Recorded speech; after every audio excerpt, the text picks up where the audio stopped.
தாய் வீடு ஜூன் 2026. முதுமை மானுடரின் பொற்காலம். எழுதியவர் குமார் புனிதவேல்.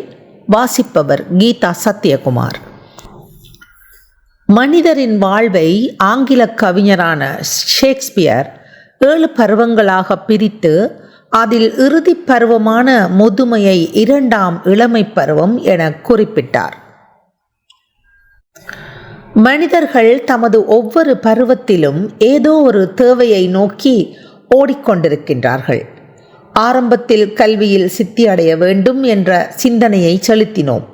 தொடர்ந்து ஒரு தொழிலை தேடி அடைந்து அதனில் முன்னேற்றம் அடைவதை இலக்காக கொண்டிருந்தோம். அதேவேளை ஆணும் பெண்ணும் தமக்குகந்த துணையை தேடி அலைந்தோம். அத்துடன் முடியவில்லை தேடல். திருமணமான பின் குழந்தைகளை பெற்று ஆளாக்க போராடினோம். இறுதியில் முதுமையை அடையும் வேளையில் ஓய்வூதியம் தந்து ஓட்டம் இனி காணும், ஓய்வெடுங்கள், அரசாங்கம் பல வசதிகள் செய்துள்ளது என்ற முடிவுக்கு வருகிறோம். இதனால் தான் முதுமையை வாழ்வின் பொற்காலம் என்று உணர்ந்தேன். அதில் நான் பெற்ற அனுபவங்களை உங்களுடன் பகிர்வதால் நீங்களும் பயனடையலாம் என்று இங்கு பகிர்ந்து கொள்கின்றேன். முன் அனுபவம் இல்லாது முதுமையை அடையும் வேளை கூடிய பயனை அனுபவிக்கலாம். உங்களுக்கு பிடித்த விடயத்தை நீங்களே தேர்ந்து எடுங்கள். முதலாவதாக நான் குறிப்பிட விரும்புவது தன்னார்வ தொண்டாகும்.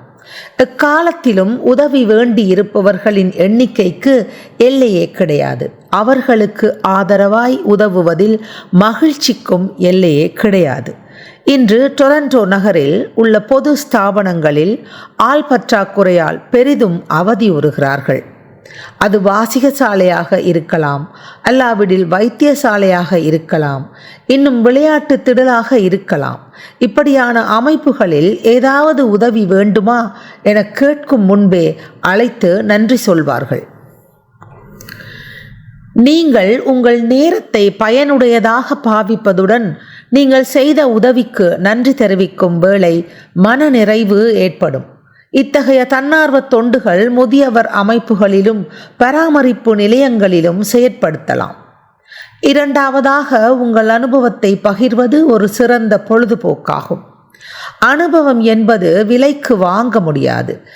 ஏட்டில் சுரைக்காய் என்பது கறிக்கு உதவாது. எனவே உங்கள் அனுபவத்தை மற்றவர்களுக்கு பகிர்வதால் நீங்கள் வழிகாட்டியாய் இருப்பீர்கள்.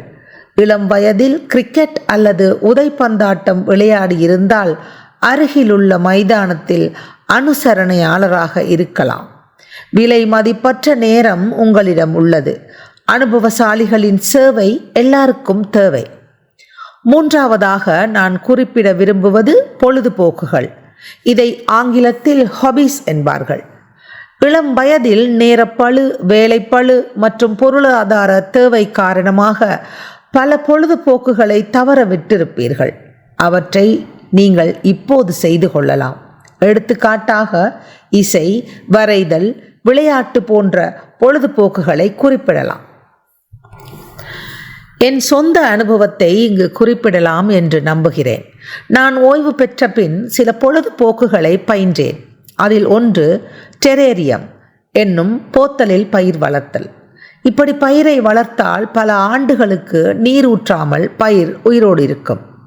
நான் 2018ஆம் ஆண்டில் ஆஸ்திரேலியாவிற்கு சென்ற வேளை என் உறவினர் வீட்டில் ஒரு போத்தலில் பயிரை நட்டு கொடுத்து விட்டு வந்தேன். சென்ற வருடம் நான் உறவினரை தொலைபேசியில் அழைத்து கதைத்த வேளையில் அந்த நண்பர் இவ்வளவு காலமும் நீர் ஊற்றாமல் அந்த பயிர் இருப்பதாக கூறியதை கேட்க பெரும் மகிழ்ச்சியுடன் சிரஞ்சீவி குளிசை குடித்த மாதிரி இருந்தது. எனவே முதுமை எனும் பொற்காலத்தில் நீங்களும் ஈடுபடலாம்.